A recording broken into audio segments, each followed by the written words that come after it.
full name is William Thomas Chaney Jr. And the name of our company is the Chaney Coaching Group. Me and my wife Michelle run it together. And what we offer our clients is opportunity to boost your team. We work with leaders, and so they become more effective as team leaders. Some consultants come in and say, hey, if you just let me do training, your team's going to be better. We look at staying with you for 3 to 6 months. 12 would be optimal in order so that there is measurable change and a direct return on investment for the training opportunity as well as the coaching that goes along with it. And coaching is our primary perspective of how we work. We don't have to tell you what is best, but we can help you discover what you already do well. Okay. And then can you tell me what the number one issue that you are seeing right now with leaders in businesses and how you're helping them? So there are two. One is hybrid versus remote versus in-person offices. Managers have to change their perspective and their way of doing work. So that's been huge. And number two, Gen Z is a huge, unbelievable influence on the workforce. I think it's a positive influence, but it shifts from the baby boomers who are, look, we're going to work, we're going to be workaholics, and we're going to love being workaholics, versus Gen Z. What's the mission of your company? Will it make a difference in people's lives? If not, I'll do my job, but I may not be here past 5 o'clock. That's a whole different perspective. So managers who have been trained in how to work with other baby boomers and maybe even Gen Xers are now seeing a whole new way of how to engage the workforce. And I think it's exciting, although for some managers it is frustrating. I'm sure it is, but no, you're right. There is a total shift in the perspective of how Gen Z is looking at the workforce versus how previous generations have looked at it. And I think that's very wise of you to obviously be looking into that and seeing those different changes in order to help you also help the companies figure out what's best going to work for them. Can you tell me a little bit about how you got started in this career, in this industry? Really strange career path. So I started off in sales, doing sales for a company where we used to say, if you buy this XT computer with a 64 meg hard drive, you'll never need another hard drive in your life. That was a long time ago. Yes. And as a result, I enjoyed that portion. And part of that was experiencing how do we get people to use these computers that are now on their desk. So I enjoyed organizational development. Then I went ahead and got my degree at Georgia State. And that's when I realized I can marry these two together. My love of sales as well as the engagement around helping organizations function better. I started my own company. We did that for a little while. And then I went into another career. I was a pastor for 25 years. Wow. And then in 2008, I started coaching within the congregational and church leadership realm. And then in 2012, I was introduced to Clifton Strengths. And by 2013, I was certified as a coach, experienced this new relationship, and just started growing from there. And realized that no matter where the team is, whether they were nonprofits, whether they were congregations, or in business, having a team aligned with their gifts is so much different than trying to fix what's wrong with them. And so that's how I came to where I am today. I believe truly that everybody's creative, resourceful, and whole. And the key is not to focus on what are your weaknesses, but focus on what you do well. You're created with natural gifts and abilities. Let's highlight those. Let's engage those. And let's use those in how you execute your job, engage with your friends, live your life with your spouse even. So all of that is a part of understanding we all have gifts. But which are the gifts that you're going to use in order for every relationship that you engage to be at its best? Absolutely. And then when you first got started into this business, did you plan on having like a location, or do you more go to them? Like, do you have a building where you're working at with employees? I have 4 or 5 people on my team. Okay. There are other coaches. I have a couple administrative people, but the answer is I go to them. We do our best when we are able to see the interactions and dynamics of the team working together, because there are some things people don't like to talk about. Who talks about what I don't do well? Look at it. Look at Instagram. How many people put up the worst days of their life? Not very many. Or the conflicts in their life. That's just not, but people love to put up what they're already excited about and doing. And what we've noticed and what we've learned over the years is that as long as you allow them to come outside of their comfort zone, the natural behaviors change because everybody then adjusts to make sure it looks good for the company. I like going to the company sometimes unannounced, just walking around, not even introducing myself at first, to see these natural interactions and then be able to talk to whoever the team leader is. And hey, here's what we can do and how we can make it happen. Wow, you're like a little secret agent, like in there. Like. Oh, secret agent's way over my pay grade, but secret shopper maybe. Okay. Okay. You're just like, okay, I'm seeing this interaction here. Red flag. No, I'm just kidding. But yeah, no, that's great. I feel like if our boss ever got that, I'd feel like, I'm nervous. Like, do people ever get nervous when they see you? They're like, wait, who is this person? Or do you come like unannounced sometimes? Well, the leader will know who I am. The manager. Yes. I never go into any organization without somebody knowing who I am. Okay. Showing up as an African American in some strange company could be anxiety producing for some. And we've had that conversation. And so we've learned at least one person needs to know you're coming and say, hey, somebody's going to be watching. Calms everything down. Yeah. And you're like, am I in trouble? Am I in trouble? Right. All those things. So it's been a good ride. But like I said, since 2008, when I actually started coaching, I actually learned this whole organizational development world new from the time when I started and way too long ago. Okay. And now for marketing, how are you getting the word out about your services, about yourself, about the work that you do? Are you big on social media, Instagram, YouTube, any of those? LinkedIn. Okay. And word of mouth. Hey, it's different for everybody. I will go to a Chamber of Commerce meeting, and I'll be 3 or 4 people. Out of that, one person wants to sit down and talk. I'm good. I usually get 2 or 3 calls a month from people who I've done work with over the past years. They used to be on the team, now they're the team leader, and they need to be refreshed. So that's been positive. Mm-hmm. I get a lot of business from, I used to be a Rotarian. What's that? Part of the Rotary Club. Ah, okay. And so I'll visit clubs from time to time to talk, and people are like, oh, that's what we need. And so that's been awesome. So a huge marketing presence.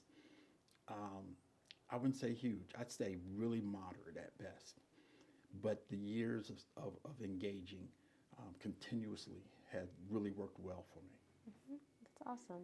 And now tell me a little bit about yourself. When you're not helping other businesses and leaders get it together, what are you doing? What do you like to do? How do you like to turn off everything and relax?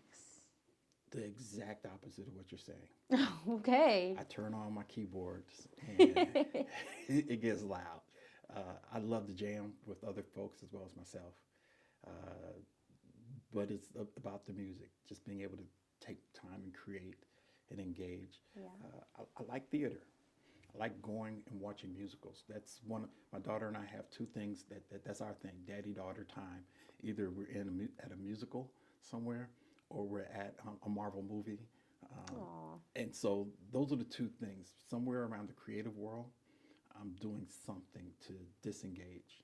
Perfect. And now you said jam out. Do you play any instruments? Keyboard. Okay, that's pretty cool. Have you ever written your own music or anything? I have a few pieces I've written. Okay. Mostly in the gospel realm. Sweet. That's still cool, you know? You should yeah. put that on YouTube. See, like, it never hurts, right? It probably never hurts, but I like teaching the choir. Ah, okay. I like teaching the choir and seeing the product thereof. And it's not for other people to like or dislike. It's like the joy of seeing other people engage in my creative process. So that's really where I get my joy. Oh, that's wonderful. I'm glad you have that avenue where you can escape and have some me time. Mm-hmm. And now, where do you see yourself in the next 5 years as a person and with your business? I'm actually going to be accelerating my business probably within the next 5 years because as a pastor, I'll be hopefully retiring soon. So once that happens, I look at being able to do this that I love, 24/7. And the goal is to actually continue in the same realm, because that's where I'm really at my best, but also start and begin to train others. Like the 4 coaches who are with me now, they do excellent work, but they all have their areas of expertise. I have a career coach she is just amazing at helping people figure out their career. We have a transitions coach. She really does well with women who are going through some type of life transition. So they all have their areas of expertise.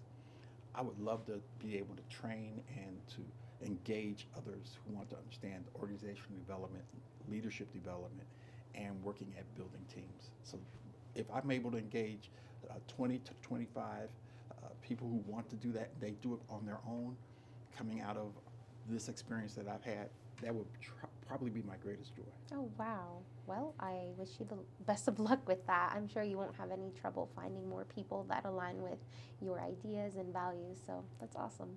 And now, as far as being a coach, have you ever encountered any difficulty with some leaders and their staff, maybe even when you're there and they're still not able to maybe see eye to eye? What was the resolution with that, if you have had any? So with conflict resolution, I'd like to do several things, but one of the strategies, let's get totally transparent. And what is it that when you're at your very best you're doing? So we put it up there. What is happening when you're at your very worst? What's now happening with the two of you all? Usually what you'll find is that there will be somewhere when they're not at their best, is that where they're conflicting. And we begin to readjust. But if this person has changed this perspective and this person changes his or her perspective, then we can make things really work. And changing perspective really works. So one thing I do is I lay out a lunch bag, and I say, this is at your very worst. Tell me what's in this lunch bag. This is when you're at your very best. What's in this lunch bag? Now, in this lunch bag, tell me, where is it that you're having conflict? But in this lunch bag, what's happening when you all are functioning well together? And there will be times when one or the other says, I cannot let go of that. Then you're not really looking to have a solution. Let's be honest. Mm-hmm. People that judge people is like, well, he's supposed to change or she. No. If we're coming to the table to come up with a solution for us as a team, mm-hmm. there's one bag that says, here are the possibilities. You just told me what is reality, mm-hmm. what is reality, why your two realities conflict. But for there to be a new reality, your new perspective, that's a perspective where you have to use imagination. Mm-hmm. And if you're not willing to do that, then that means you really don't want the relationship to work. So inevitably, who wins? It's always the team leader, the boss. Yes. I mean, that's difficult for some people to hear, because like, well, I'm right, but he or she is the boss. Yes. And so, man, that I love that time when we do have conflict, but it's not on me to resolve it. The challenge is on the two individuals. Mm-hmm, mm-hmm. And I love bringing them together, but I never say that you're supposed to do this. Because if you can't see where you can make a difference, maybe that's not the right relationship for you. Yeah, no, man, that's a lot of thinking you got to do, and like you got to also be maybe self-aware and be like, okay, maybe I did overstep. Just having a conversation with somebody and getting it out on the table instead of holding everything in and letting it build and build and build. I mean, that's what you're here for. How many people are truly self-aware when you're in the middle of conflict? Not a lot of people. Because our emotions take place. Yes. And so what emotional intelligence tells us is that 2/3 of our decisions are all made from our emotions. The part that's about logic, about thinking through, critical thinking, is only 1/3, and we have to intentionally engage. Are we willing to actually say, let's think through this without my emotions? But many of us, we want to hold on to our emotion. Mm-hmm. It's not bad when it's things that don't matter. But if this relationship is important, and most people say their work relationship is important. Yes. Are you willing to give it up to look at something different? Mm-hmm. Mm-hmm. Well, hopefully some people, maybe, I know this might sound bad, but sometimes maybe they'll realize maybe they're the problem. Even if they walk away, that could happen again to another, when they go into another job, and it's just gonna like never But stop. remember, because we're coming from a positive perspective, Yeah. you're not the problem. You are who you are, uniquely created, Mm-hmm. and our mix may not work. You know, long before I met my wife, there were a couple people I dated, great people. It wasn't for me. That didn't mean they were bad people. Mm-hmm. That means that our personality mix and where we're going in life was not in the same direction. And so that's the same thing when you're in a job. There are some times when it's not going to work. Mm-hmm. That doesn't mean this person's good or bad. Okay. It doesn't work for this situation. Every workplace has an environment, a culture. And if that culture is already set and you walk into it Mm-hmm. and you're not able to fit, that doesn't mean you're good or bad. That means the culture is one that you cannot function in. Okay, yeah, no, I see what you're saying with that. I have it probably another different approach that I was thinking not so positive, but no, you're absolutely right about that. Yeah, no, I just amazed that you can go into this room and have these conversations with all types of people, and what you do is like very important, very, very important for businesses, because that's the key to making a business grow, is that you get along with your employees and your leaders, and you guys work together as a team to get to one goal that you all share together. So what's the ultimate goal when we plant a flower seed? For I it just to get- grow and be beautiful and smell good. All of those things. Every work environment is fertile ground for the right seed. And I don't believe every seed is right for every fertile ground, for every place Pot. that's planted, pot. Yeah. And so that's where the conversation becomes. And that's a different way of looking at things. Because I really believe wherever you are, if you're planted in the right place, you're going to thrive, you're going to grow. I don't have to just get along. I've been Yes. in a job before where I just had to survive with people I barely liked, didn't have a best friend at work, didn't have engagement beyond, are you alive today to help me get where I need to go? But it's changed so that the people, I walk into the room and we all know that we want the best for each other. And we're looking at how our gifts, our strengths can engage and make that person better, as well as help us thrive in that particular ground. Absolutely. That changes. What if you came in every day? You're so awesome that you're going to do so great today that if you even look like you're going to fail, I'm going to support you. That's what you heard from everybody. Versus, hey, we got to get this done today. Make sure you don't miss this, this, and this. It makes you feel scared and like pressured, and I'm just like, oh my God, am I gonna flop today? I don't know. But once again, when the office or work environment changes Yes. to be cultivating of all, it changes the opportunity for each person to thrive. Yes. Yes. I didn't say it was easy, so let me also take a step back. Let me clarify for this girl over here. I've been doing this since 2012. Yeah. And so there have been challenges. There have been some organizations that couldn't change. But the reality is, if you're willing as a team, as a leader, to cultivate and change, you can get to a place where your team is thriving way better than you ever could. And for me, it's about business results. Is there a return on investment, either in productivity, in your finances, in the relationships, the quality of relationships? You know, there used to be a time the quality of your work relationships was not a quality to be talked about. With mental health on the rise, COVID now over with, and people dealing with still the after effects of that, all of a sudden I want my coworkers to thrive as mentally healthy and well as in their other areas. Because if they're thriving there, they're going to definitely thrive at work. Absolutely. No, you're right about that. But most times, as long as you give me what you do and you find your job description, you fulfill your job description, you're going to be just fine. That's the mentality we're changing. Okay. Do you have any books or resources that you would recommend, maybe for somebody like me? Fill Your Bucket. I'm trying to remember who the author was. Okay, I'm sure if I look it up, Okay. Fill Your Bucket, I'll find out. And then Strengths 2.0. Absolutely. The Leadership Triangle by Kevin Ford and Ken Tucker. wow. I know Stephen Covey. I really believe in his original principles. Simon Sinek, great author. I love a lot of the work that he does. Yeah. Personally, with books, that's one of my goals. Writing a book? Yes, we talked tell about me that this that. morning.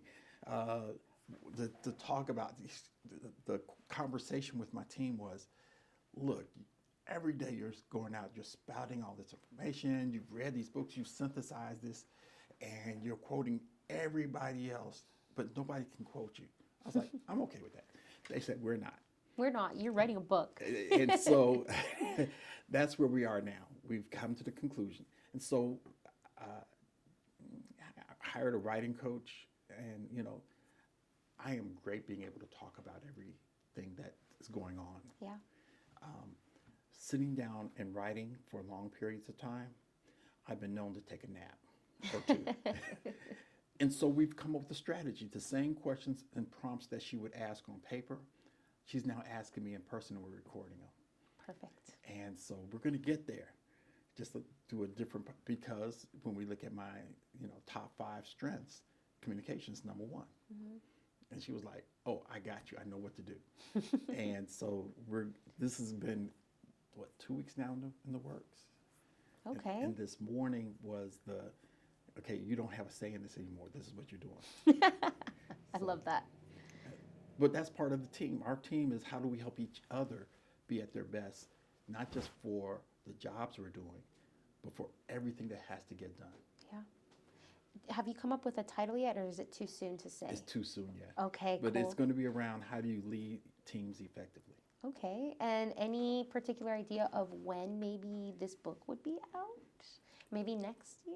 We're going to submit it to several publishers, and they say it's usually 18 months after the acceptance. Oh, okay. So we'll see how that works. That is awesome, though. Like, that's something exciting to look forward to. You've never written a book before, so you can mark that off, I'm assuming. I've written a dissertation. Okay, that's close to a book, I guess. Okay, wow. No, that's great. Like, maybe you can sign some copies for your family and be like, I made it, y'all. Read my book. Oh, wow. So in my family, I'd be the last one to have written a book. What? Yes. Okay, wow. So it's in your blood, like writing the books? No, but dictating the book is my book. Okay, dictating. Okay, not actually writing. Okay, you can still tell Siri, like, hey, Siri, I want to write a book. Repeat after me. So, dear diary, today, whatever. Something like that. It's going to work. So I'm excited. I got some awesome brothers and sisters and cousins, and they've done amazing things. I've never had that perspective. I need other people to validate where I'm going. Yeah. And they're saying, yes, you do. And so I've come to the conclusion, okay, I'll do this. Yeah. But I'm excited about it. So, but it is, for me, a step in a different direction. I'm excited for you, and I'm glad that you have decided to go through with this, because I know everybody's like, we need to quote you, man. Write that book. So I'm glad you have cheerleaders in your life that are telling you to get it done. And now for my final question, if you could leave our listeners with a message, it could be anything that's in your heart in regards to anything. It doesn't have to just be in your industry. What would that message be? You are naturally creative, resourceful, and whole. And that when you actually embrace that and walk into every situation with confidence, that the gifts that you have can help you to thrive. It'll change your perspective of where you work, how you work, and those who you work with. Well said. Thank you so much for being on the podcast, and thank you for sharing your advice and stories with us. We really appreciate it. Thank you so much for inviting me. Absolutely.